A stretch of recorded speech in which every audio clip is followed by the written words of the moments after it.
We are live. Thursday Night Live. Welcome back, everyone. Dan Torchman here. Penelope Miller. How you doing, Penelope? I'm doing great. How are you?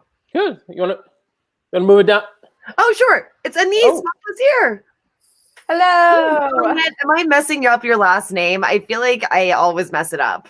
No, that's a very elegant way of pronouncing it, because most people would be like Montplaisir, but I'll go like Montplaisir. I'm like putting a little French on it. Like, how do you actually say it? I've known you for years. This is terrible. I think we probably pronounce it wrong. We're like, hi, I'm Annise Montplaisir, but it should probably be Montplaisir. Okay, well, I messed up. Anyways, Annise. Down below, we've got Madison Scott. Hello, Madison. Guys, thanks for having us. We appreciate it. You got it, absolutely. And Price Bell. Much easier names here. Price, how you doing? I'm great. I'm great. Dan, your dad says hi. Hey, Maxim Torch. Oh, there he is. Oh, yeah, he told me he'd be on. We had a tough beat at Churchill. Last race of the day, we all loaded up. He loved a 20-1 shot. I loved a 20-1 shot. Did we box the two horses? No. We do two separate tickets. I keyed my horses over a bunch of horses. He keyed his horse over a bunch of horses. It came out, our two 20-1 shots, first and second, we hit nothing on the race.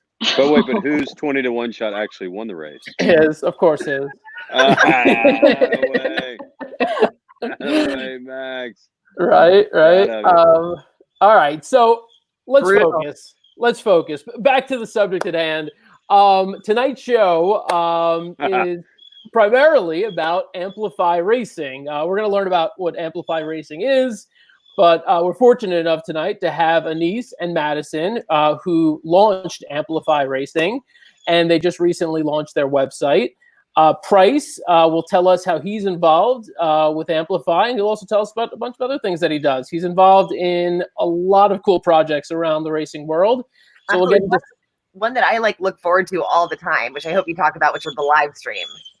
Oh, sure. That's why I'm kind of geeking out on your live stream setup here, trying to understand, because I'm still a novice at it. But yeah, I like this little stream yard that we're on here. Well, go ahead and use it. Sorry if there's any background. But add some comments if people are out there in the world. Add some comments. Say hello. Or just can you show Price how it works? Put your dad's frowny face across the bottom. Yeah. So this is my dad's reaction to our ticket. That is also him smoking a cigar in the middle of the street as his Facebook photo, which is awesome. I mean, I respect it. So it gets a little. It has a little Parisian feel as well. Yeah. He's French. He's French Moroccan. So. There it is. We've got a theme here, Annise, don't we? I like it. Now she's North Dakotan. So it feels like a far away from French, Morocco. Yeah, you can see France from her window, though. That's I have to call Dan told, huh? All right, we're totally losing the plot. While we have viewers still on, your dad's here. I'm going to just talk to your dad. Yeah, keep the conversation going. That's fine. I'll just keep drinking. I mean, if that's what you want to do, go ahead, Penelope. No, we can trust. Okay, you called my bluff. Well done. Okay. All right, Annise, kick us off. What is Amplify Racing? And by the way, we want to get to know you both personally a little bit more too, but just tell us what Amplify Racing is, and then we'll talk about your backgrounds. Yeah, so Amplify is an initiative in the thoroughbred industry to connect and enhance opportunities. So our goal is really to expand touch points to welcome newcomers into the thoroughbred industry, and then really show them all of the opportunities out there to get involved. So one of our goals is really to collaborate with existing initiatives and programs to showcase and promote what is already out there, because that's one of the awesome things is that, we have all these amazing programs and opportunities in the thoroughbred industry, and we want to make sure that people are aware of them and how to take advantage of those. Very cool. And so you just launched your website. What's the website, and what are some of the things that you touch on the website? It's sort of running parallel to what you just described. The website is amplifyhorseracing.org, and our goal as we were working on compiling all the information was to create a platform that somebody could land on that doesn't know anything about horse racing, and they would learn what is, the thoroughbred industry, because there are people who are out there who, they don't even know what a thoroughbred is. And then different careers, what are some of the key initiatives that they're going to hear about as they get into horse racing, and then different platforms. How do they follow it on TV? What podcasts to listen to? What are all of these, what are these different avenues in the thoroughbred industry? And then they can come away feeling like they have a better grasp of what this sport entails. May I jump in for a second? That's allowed, right? Yeah, absolutely. I would love for Annise and Madison to tell their stories to everybody. Yeah. Because I think that they both really embody, because all right, Annise frankly is sitting in her family's home in Fargo, North Dakota.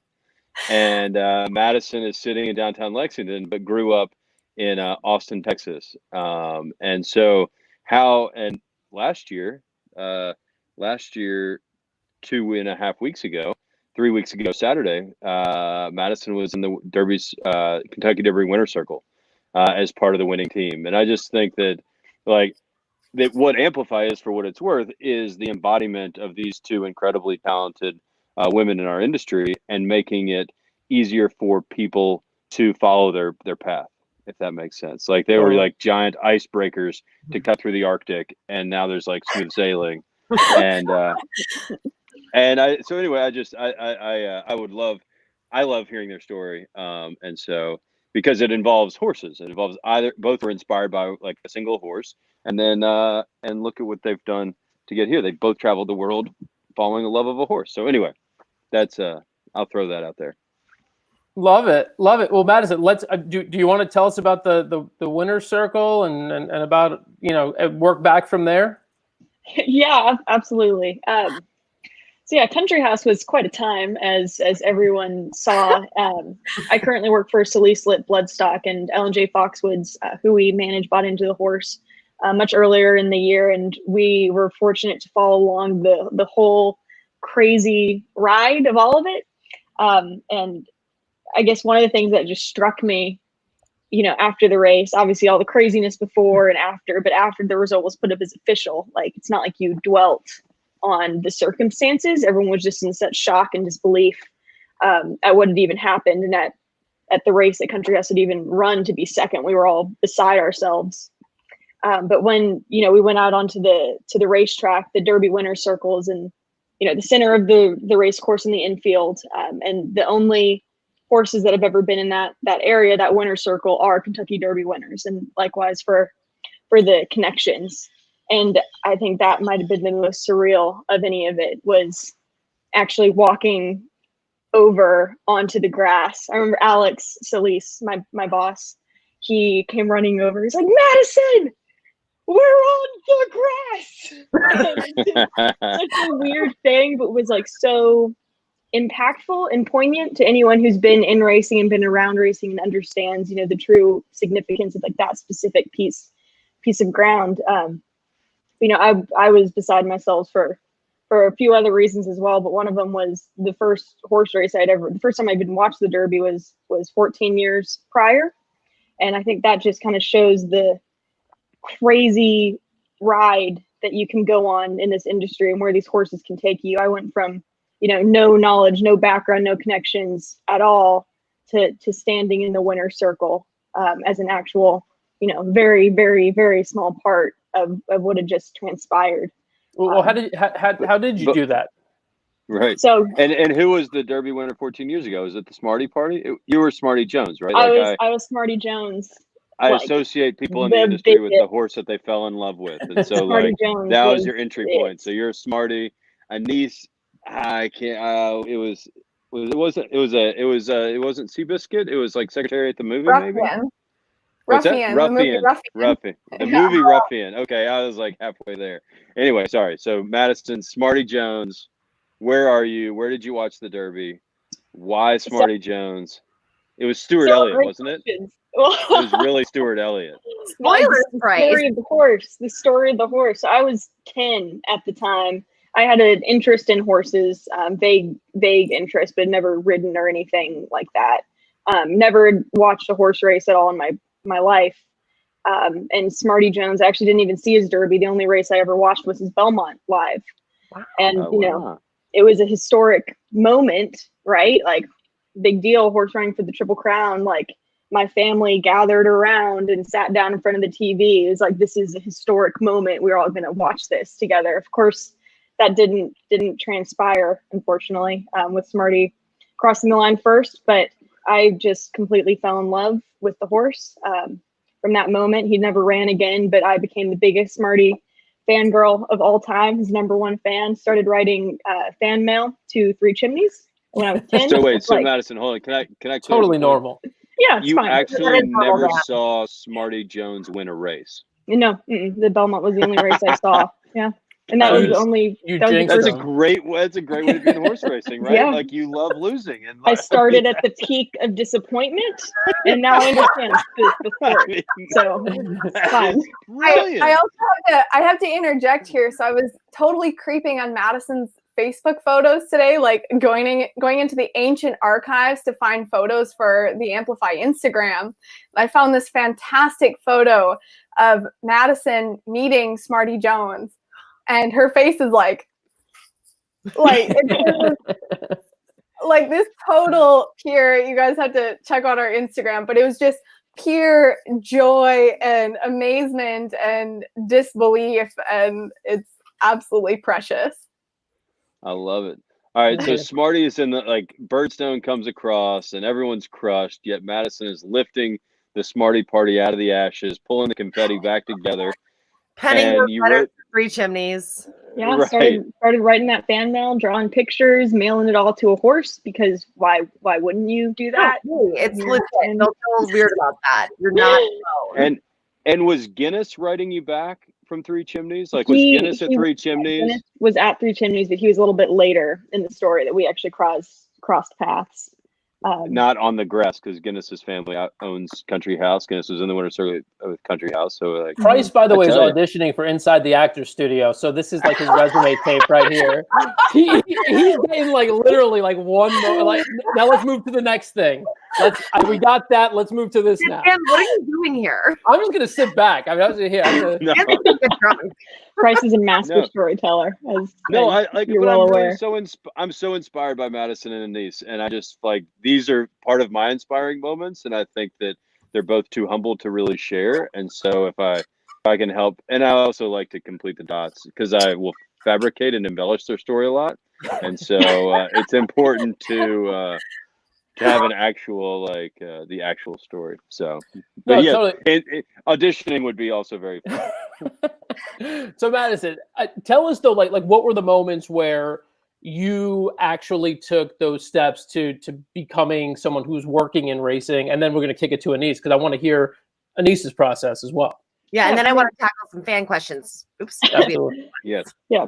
For me, honestly, it was being like the ultimate fangirl and being so obsessed with racing that I was trying to educate myself about every facet of the sport through any medium I could. You know, I was all the newspaper articles I could collect, you know, Googling stuff, going to the local library, reading books, everything I could to educate myself about the game. And by way of, you know, a love for Smarty Jones, I started following all of his foals.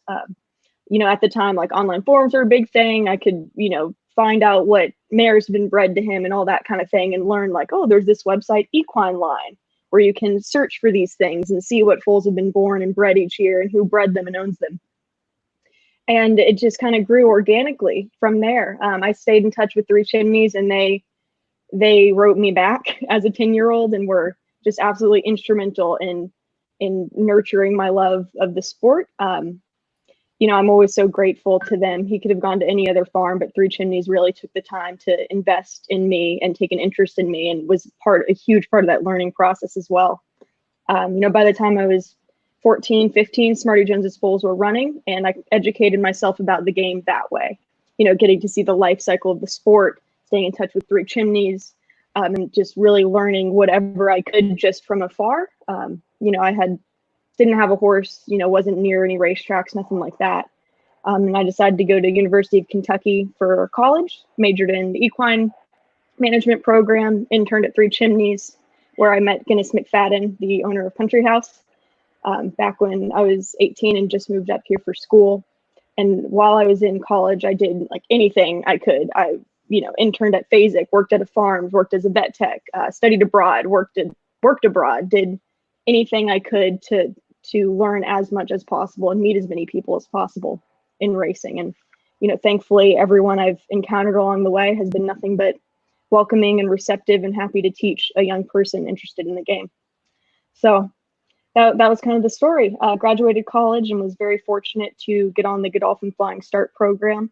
Graduated from there 2 years ago, and now I'm part of the Solis Lit Bloodstock team. So that's the bite-sized version, I guess. That's pretty awesome. And to be fair, I mean, I've seen you in plenty of winter circles recently beyond the Kentucky Derby. I saw you at the Breeders' Cup with Kafefe and that whole team, LNJ Foxwoods. I mean, so you've obviously you've landed in the right place, but you haven't necessarily landed just out of purely being blown by the wind. You've obviously, as you just stated, you've been pretty aggressive in trying to stay in touch with people that were important and who could open doors and building relationships, which is obviously a big thing that we'll circle back to. Annise, how about you? Kind of take us through your process. So I was really lucky that my mom is horse crazy and always wanted to get horses, and then raised me up as a horse crazy little girl. And my parents had never, been around horses really growing up, but I really wanted to get into horses. So when I was 8, we just decided that, we know nothing, but we're just going to dive right in. And so I got started in showing a pony in the 4-H horse project. So I was a huge 4-H'er growing up.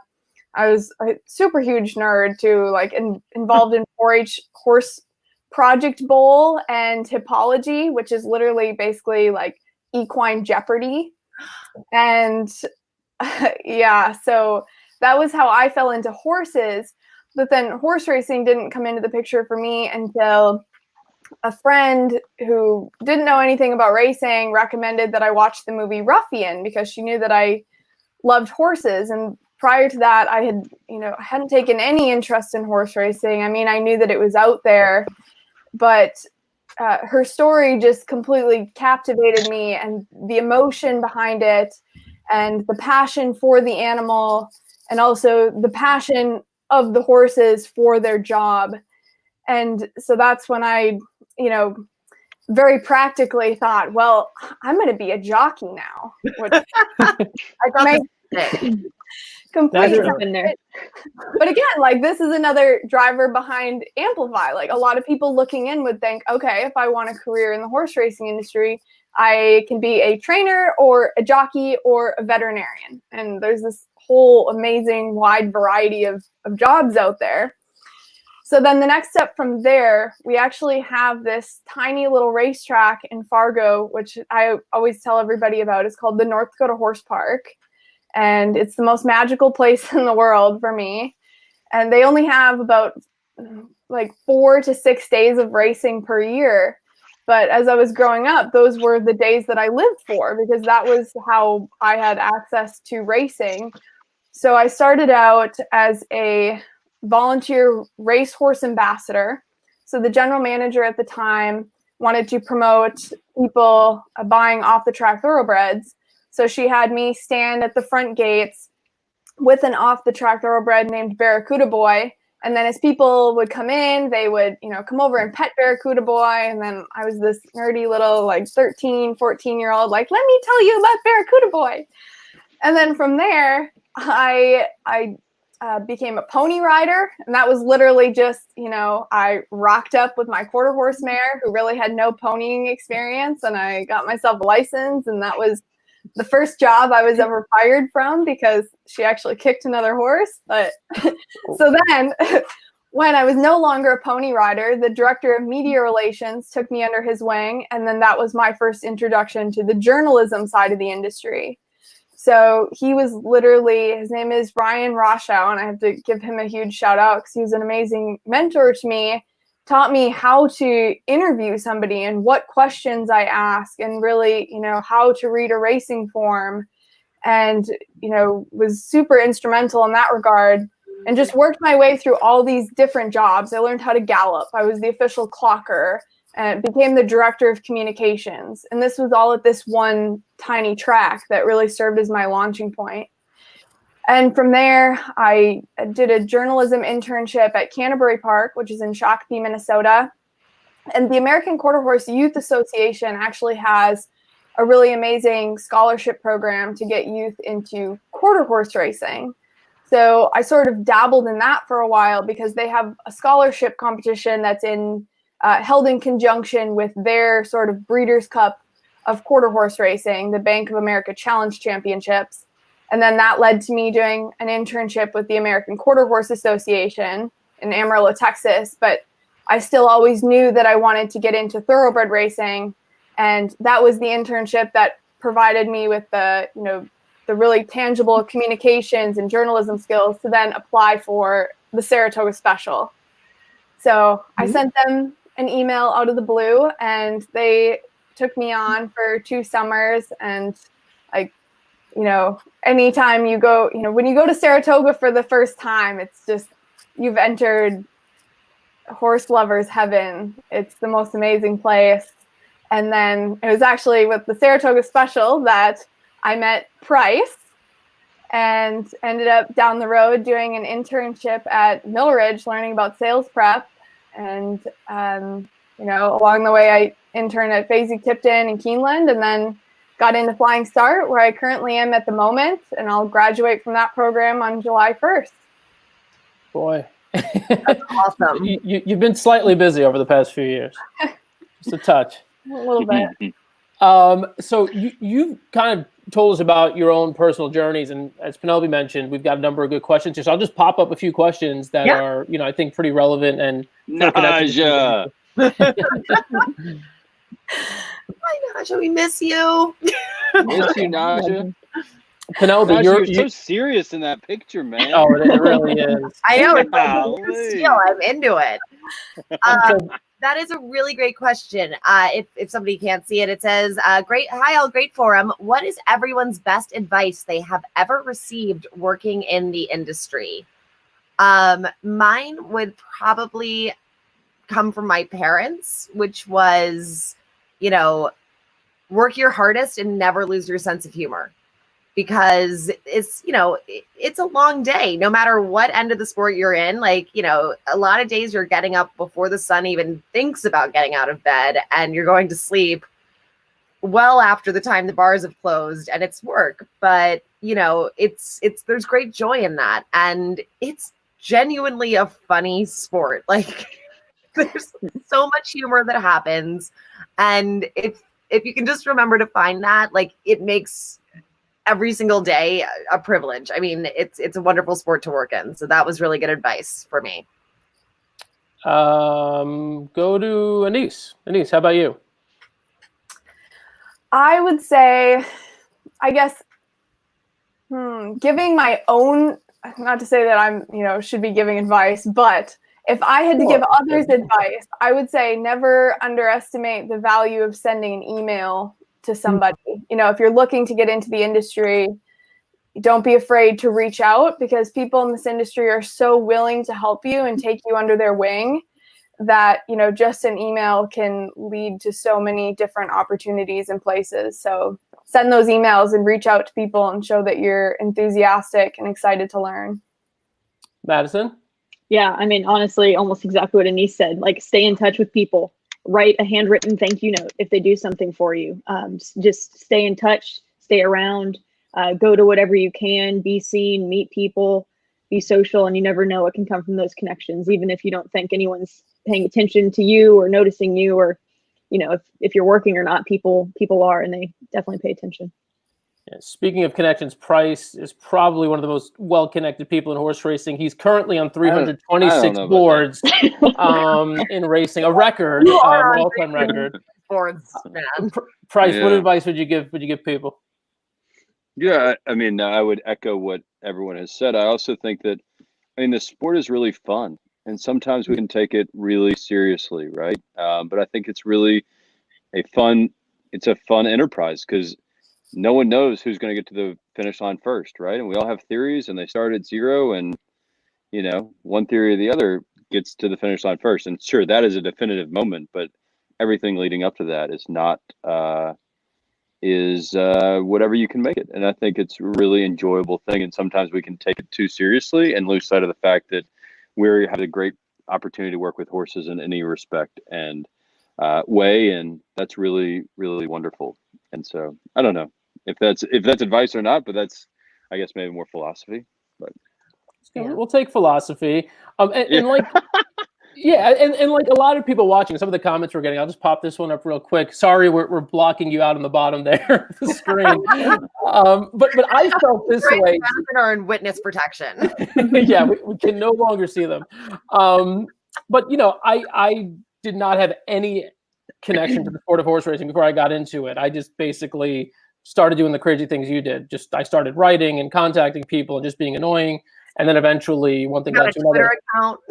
Twitter account. Yeah, exactly. Just billion tweets at a time. But Shanine asked this question. She goes, I would love to get involved in the thoroughbred industry. I love studying pedigree. Just got my master's from Midway in business administration. It's so hard to find a way in living away from popular racing states. And so I think this is like a question that is so up your alley, Annise. You were not necessarily, you didn't grow up in a racing state or racing. Wait. No. North Dakota had North Dakota Horse Park. Don't hate Dan. Right, but she had a local track. Two racetracks. We have Chippewa Downs and the North Dakota Horse Park. Big racing. So who wants that question? Somebody else take it. I'll pass that on to Price. Price has got some good advice there. Price is in Kentucky. He's in Kentucky. Yeah. You can't speak to but I think you touched on it well, Dan. I mean, your story is like very relevant. Everyone's story is like, I mean, social media is a great equalizer, right? Mm-hmm. Like, I mean, you have an opinion, you have a thought, you ask questions, like you and it's, I think certainly like I wouldn't say it's a blind spot for our industry, but it's one that like a lot of don't take seriously, but at the same time is a really wonderful opportunity. So, study pedigrees, form opinions, like ask questions of people. Most people are pretty approachable in social media, like if they follow you, you follow them. Up with that, by the way, she says, Mr. Bell, are you open to me sending an email to you to help guide me in steps to get in? Would you be willing to start a conversation? Awesome. Absolutely. My email address is price@millridge.com. And the Millridge is on that if you're looking to have. Oh, that's right. That's right. Really on brand tonight. So, hey, I just wish it was as good a hat as Naj's was in his. Should we pop up the question again just to see it? Oh, look at that blue steel. It's a blue hat though, Price. You could get one and just put the Millridge patch. No, it wouldn't. Naja would be shaking his head at that idea. No, you can't play that. That's really good stuff. Speaking of Millridge, I was going to say you got a fan here on the Millridge video tours here. Appreciate it. So it's an interesting. I have personally found it amazing, and I'll share this. So obviously, we're very passionate about an organization called Horse Country, Visit Horse Country, to coordinate farm experiences. Same idea, very much the same way Amplify is, right? Like Amplify, most people will help try and find ways to get in the business, yet the industry is branded as closed, right? Most, 8 years ago, most people would let you go onto their farm and show you an experience. But yet we were branded as like not having open doors. And so Horse Country was formed to coordinate the efforts, make it easier, et cetera.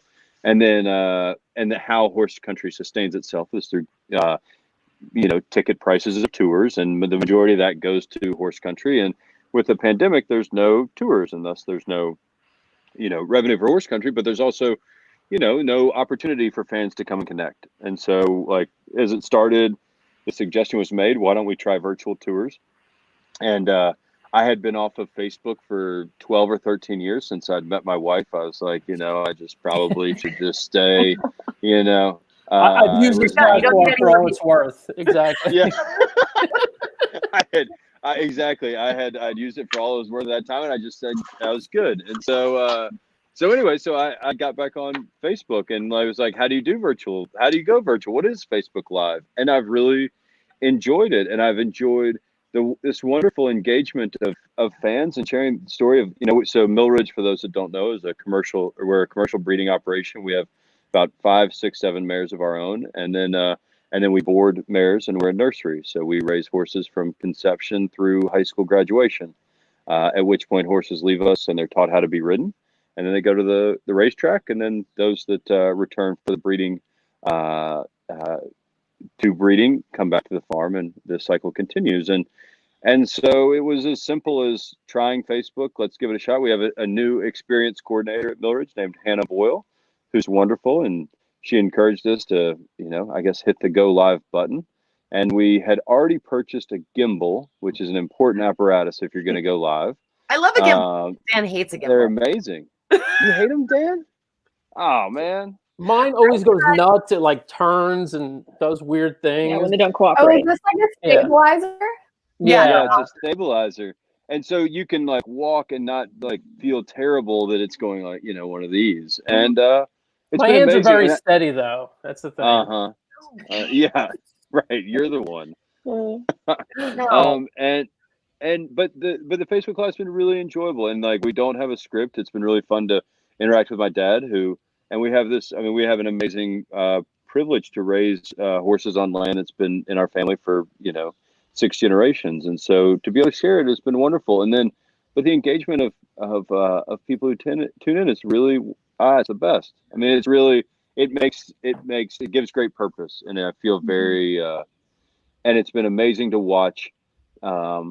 It I guess spread our sport as well, right? Like, and I'm inspired by Claiborne Farm. They did we aren't the only ones doing virtual tours. Claiborne did a virtual tour. They had 202,000 people watch that video. Like that is a bonkers number. That is an engaged audience, and it's wonderful. So, yeah. No, and I know that the horse country virtual tours, they got written up in things like Southern Living, and I think Gardening. Right.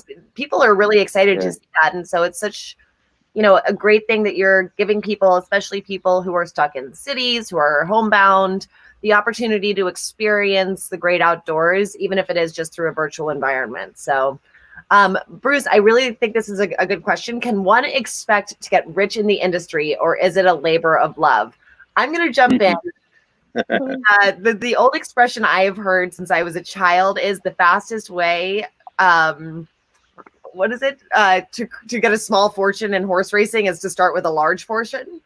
But then 2 self-described dumbasses start out in Northern California, and they feel like they've got, that they know the.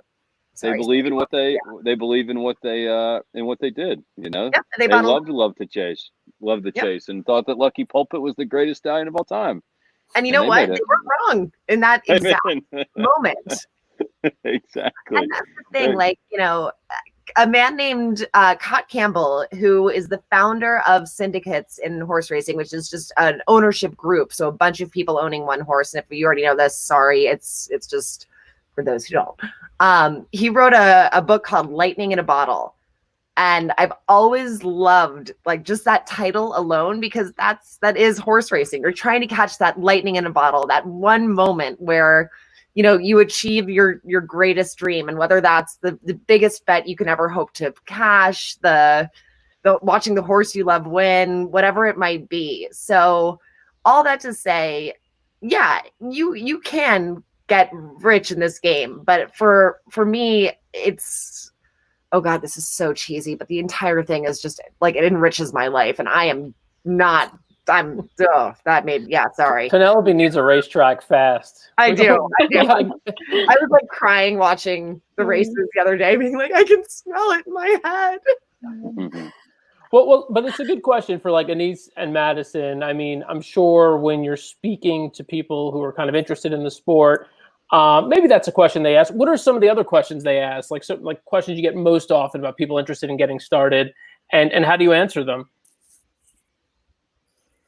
I would say probably the number one question that we get before, above all, would be what happens to racehorses after they finish racing. So people really want to know about aftercare and get really excited about the aftercare community and learning about thoroughbreds that go on to second careers, or, you know, show up at the Retired Racehorse Project, or work with inmates like the Thoroughbred Retirement Foundation's programs. So that's probably, you know, the top question. And then just in general, how do I start? Mm-hmm. How about you, Madison? What do you typically get as a usual starter question, and how do you respond to it? Yeah, absolutely. What Annise said. Every time it's what happens to the horses after they finish racing. And, you know, we're fortunate in this industry now. There's a lot of great options and great examples, you know, for all of us, of horses we've known or owned or worked with that have gone on to great places through a number of fantastic aftercare organizations. And myself and Annise, that was some of our first volunteering in the industry, was with aftercare groups. So that's always number one, without a doubt. And then from there, exactly, it's how can I get in, or how can I learn more? And thankfully now we have amplifyhorseracing.org up and launched, which we hope will answer some of those questions, because people generally do have a lot of the same ones starting out. We touched on it earlier, but tell us a little bit more about the site. What can they find on the site?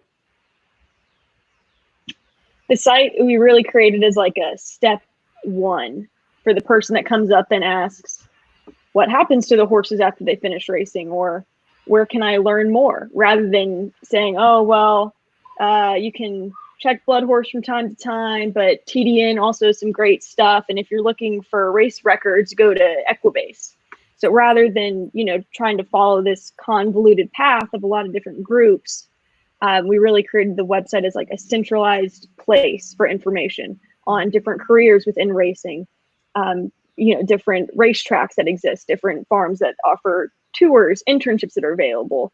We hope to keep expanding all that over time. And it really is a step one starting point for anyone looking to learn more about racing or has an interest in getting into the sport in a career capacity as well. Annise, I know that I've spoken to you about the events that you guys have done, and I think that's ultimately the goal, right? You'll do a lot of events. Can't do them now, unfortunately. Talk about some of the events that you've done and that you hope to do. So if anyone's listening and if they want to participate, they could at least keep an eye out for them. Last year, we put together, Madison was super instrumental in coordinating tours, farm tours for 4-H Horse Project members in Kentucky. So that was really cool, working with 2 large groups of 4-H Horse Project members, bringing them to different farms, hosting them for a day, teaching them about different aspects of the industry.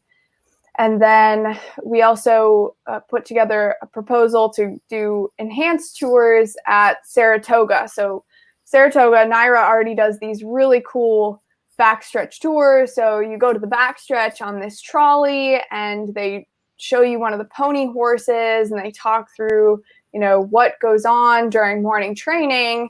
So we came to them and saying, you know, we'd love to team up with you and provide people an even more enhanced experience. So we targeted youth and their families, and then I went with them on those tours, and then we branched off. Mark Cassie was actually kind enough to bring us into his stable area and speak with them. So they spoke, you know, to a trainer. They learned about aftercare from a member of the Thoroughbred Retirement Foundation, and then I brought them to the races for the day. Naira facilitated them being able to go into the paddock, have a box. And these were people who had very minimal exposure to the horse racing industry. And then the cool thing about having, you know, somebody to go with them to answer questions is, you know, they had kind of a walking encyclopedia right there to answer things right away. And, you know, we got great feedback from it. And then we've also collaborated with Keeneland to do some work with their Keeneland College Scholarship Day and, you know, doing some fundraising and awarding additional scholarships. Retired Racehorse Project has been very supportive. We're able to host some of the participants last year on tours of Keeneland. So, you know, just trying things out and seeing what the reception is. we most recently, in order to, be able to reach out to people in these times when we're all kind of stuck in our houses, on Tuesday, we launched a virtual Hangouts sessions. So we're going to be launching the full schedule. First one was Madison and I, and another great helper of ours, Amy Stokes, just basically telling our stories and our education pathways into the industry, our careers and internships that we did. And we invited high school and college students to participate in that, and again had a great reception. That's awesome. That's really, really cool.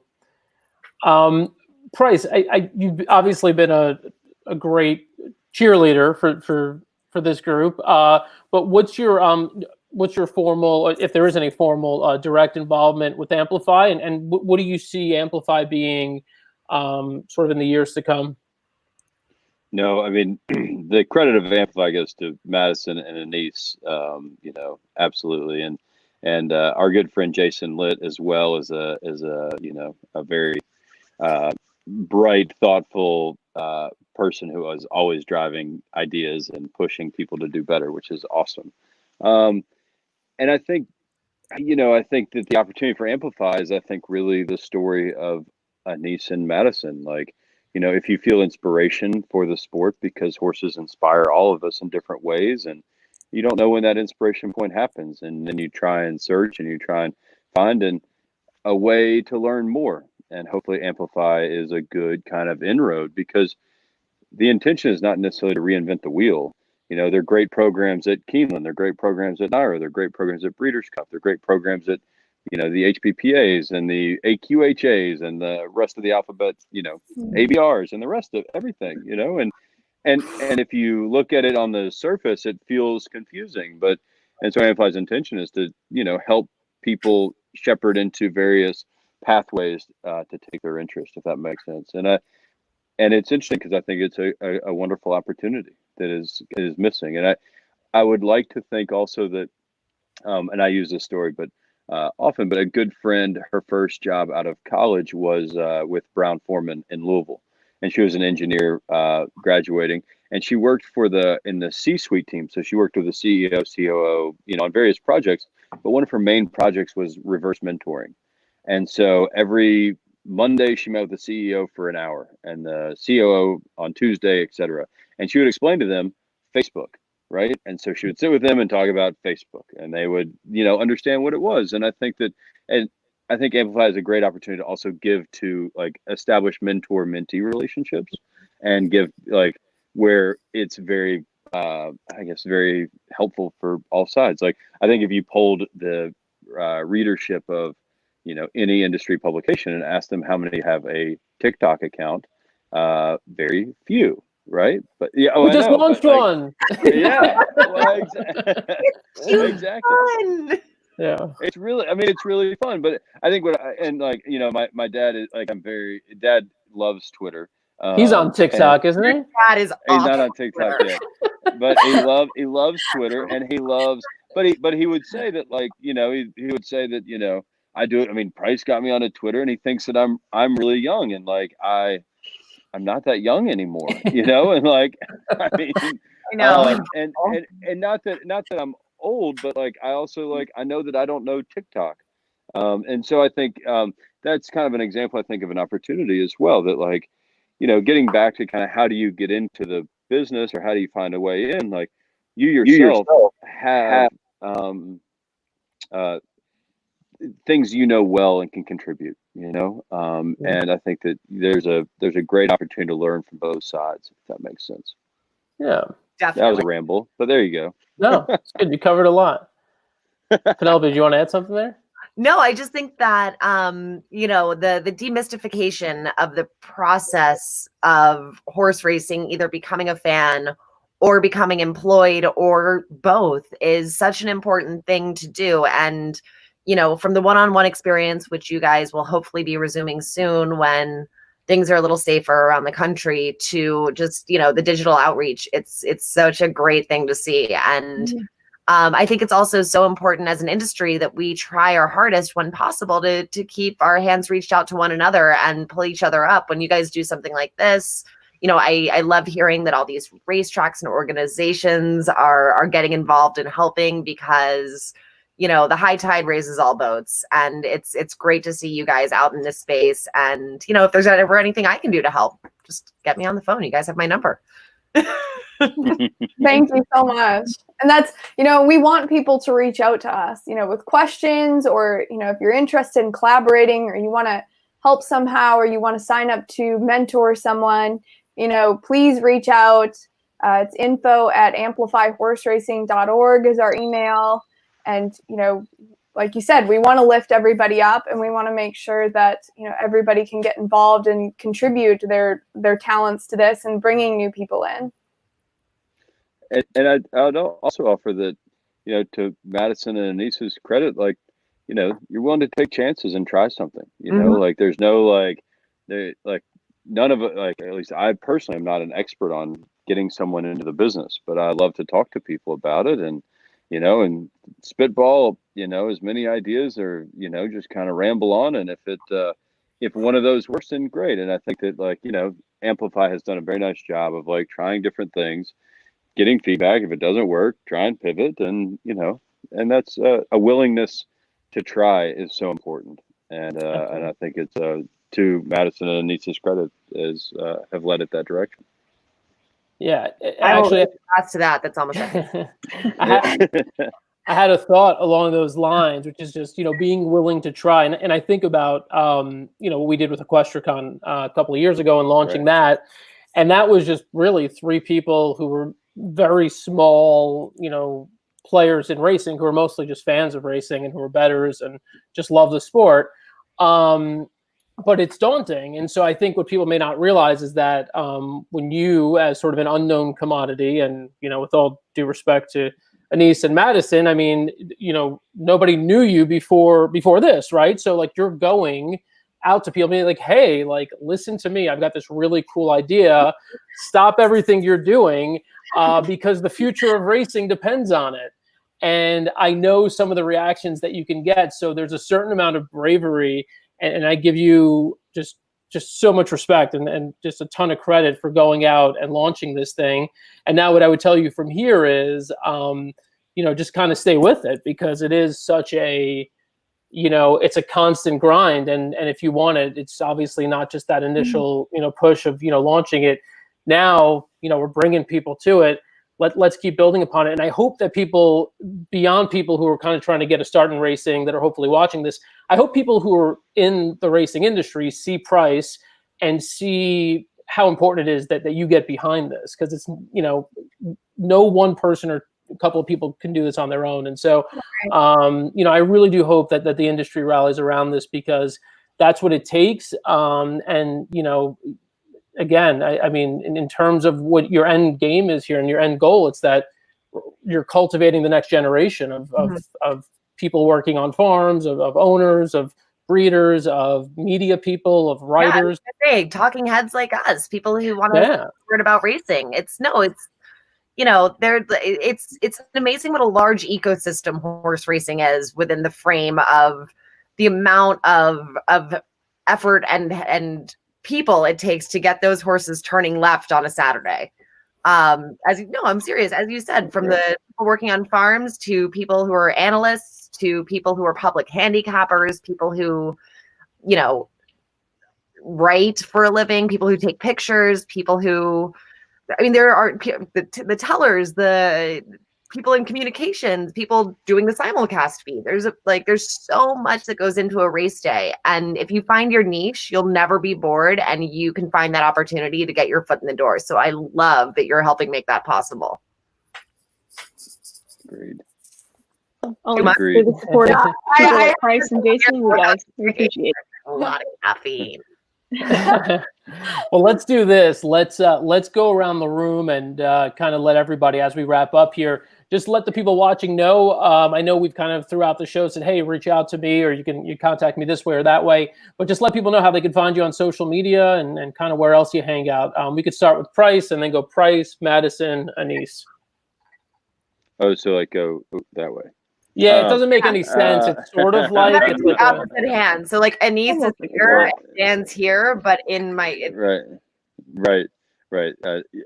Left brain, right brain. So yeah, Price Bell, Millridge Farm, millridge.com is being updated. So please, and I'm pushing the Facebook page. So check us out on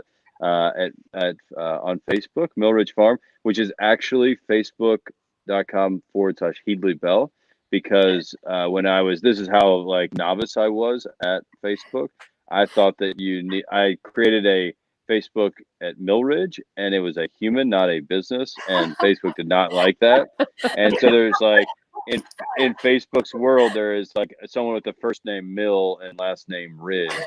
And now, ever since I made this mistake, I've been trying to claw it back. But anyway, so yeah, Facebook, and then my email address is price, pretty simple, at millridge.com. And once we get going with having visitors, I know, Dan, right? I know.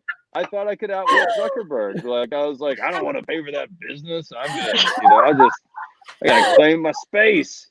And then I wanted to boost a post, and you can't boost personal pages. And so I was like, well, that was God, they wouldn't even take your money. I know. The one instance they wouldn't. But anyway, so that was so Price at Millridge is my email address. And then once we're back up and going, right? What's that? Price at millridge.com. Mm-hmm. Okay. Mm-hmm. That's it. For Shanine, I think Shanine was asking that. Yes, yep. Price at millridge.com. And I guess the only other thing I'd say is that once we start doing tours again, check out visithorseCountry.com and come visit Central Kentucky and come experience the various places. And we have a wonderful experience coordinator, Hannah Boyle, who will lead a lot of tours, and then Dad and I participate in most tours. So it's great fun. I took your tour. I got to pet a bunch of foals. That's right. Awesome. Yeah. By the time people come out, your dad will be doing TikTok too, which will be awesome. Exactly. Madison, how about you? Definitely reach out to us through the Amplify Horse Racing site, amplifyhorseracing.org, and the email is info@amplifyhorseracing.org. Or you can reach out to me personally. Twitter is a great spot. Madison Scott 157 is my handle there. How about you, Annise? All of our handles for Amplify social media, it's at Amplify Racing on Twitter, at Amplify Horse Racing on Instagram, and then we're on Facebook as just Amplify Horse Racing, and LinkedIn as Amplify Horse Racing. And then if you guys want to reach out to me on Instagram or Twitter, it's at Annises Anecdotes. So those are your options. We'll let you react to this post here. I love Annette. I just had to add that she's watching from the kitchen, which is the next room over. So big fan, super fan, nice. right over there. Nice. Deservedly so. Rightly so. That's right. Stephanie, so good to see you. So tomorrow so we're going, oh, that's so nice, Stephanie. So we're going live tomorrow, and actually, so we're really excited, and I'll just, this won't be a plug necessarily, but tomorrow we're kind of getting back to like normalcy here in Central Kentucky, where we're doing some yearling inspections. We're anticipating having some yearling sales, and so our friends at Fasig-Tipton are coming out tomorrow morning at 10:30 to look at our yearlings, which is also the time that we do our virtual tour. And so we had started doing like Friday Future Fan Fridays, so like kind of just trying to engage a younger audience and try and give some fast facts. So it'll be fun. We'll look at I think we've nominated 15 or 20 yearlings for Fasig-Tipton, and we're going to look at them with the Fasig crew. I think we've got Bain coming out, Bain Welker and Boyd Browning are coming out, and look forward to looking at. It's like showing off your kids, right? Which is good and bad. It's good when they act right. It's frustrating when they don't, but it's we're really excited. So if you're not doing anything tomorrow morning at 10:30 a.m., you can join us at the farm, where we will be welcoming our friends from Fasig-Tipton and doing some yearling inspections, which is it's an exciting time in Central Kentucky. So even if you are doing something, put the conference call on mute and just watch the live stream. It's a better right. That's right. I'm a great employee, I promise. So Shanine asks, are they doing the sale via video of the foals or in person in the ring? Oh, there you go. Look at that. Sorry. Dan, you read my mind. So they're gonna do. I think they're gonna do both. Like, I mean, the plan is right now they've opened online bidding. They've opened phone bidding. Fasig, Tipton, and Keeneland both. They're both going to do significant videos kind of prior to, and I think that I anticipate that there'll be people. I anticipate being at the ring, like I anticipate being at the consignment. And we're just kind of starting. Very sweet. I love it. It's really amazing. The virtual tours by doing consistently, like there's an amazing group of people who have met each other, and it's fun to see every familiar faces. But yeah, it really is wonderful. But in that you're understanding Madison and Annise and Penelope and Dan, I guess you all may not be as involved on the sales side, but I think that we're going to have horses on the grounds and work to maintain social distance. There probably is going to be a lot of like pre-sale inspections on the farms where agents and buyers can spend plenty of time safely. And I think that we're going to do everything we can in September to make sure everyone, because September will set the stage for November, right? And so and October as well, the October sale at Fasig. So I think that everyone will be really just hyper aware and so yes, I think that was a long way to answer your question, but yes, I think that people will be there. Nice. We could dedicate a show to it down the line, obviously. Right. Yeah, that'd be great. Well, good stuff. Penelope, anything else you want to add before we sign off tonight? No, just my gratitude for everybody joining us tonight. This has been so much fun. I'm so excited for Amplify Horse Racing. And like I said, if you ever need a loud voice, I am loud. So you got me. I appreciate it. Penelope, will you dye your hair for Amplify? Like if they come with like a... Will you dye your hair to color Amplify? Dye my hair? So yeah, sure. What shade of blue is that? I think you've had that shade of blue, haven't you? Yeah, it's like a navy, but it's faded really badly. So I need to re-up it. You haven't seen your stylist in a little while? It's been a minute, Price. That's good. Way to keep it safe. Well, it's we're coming up on an hour here. Just want to thank everybody for tuning in and remind you that we are here every Thursday night at 7:30 p.m. Eastern. Next Thursday, Penelope, you don't know about this, and I'm going to give you the option of not getting involved in this, but next Thursday on my video, yeah, that's no, we're going to have a degenerate horse player show next Thursday. So I was like, you know what? We've done a lot of good, really enriching, sort of PG, fun, feel-good content the past month. We're just going to dive into degeneracy next week. No, I love it, but I will be able to contribute literally nothing to that conversation because I do handicap and then I throw it all out because I'm like, oh, I love that horse. Right. And with my heart. And that's not a good way to approach betting on horses.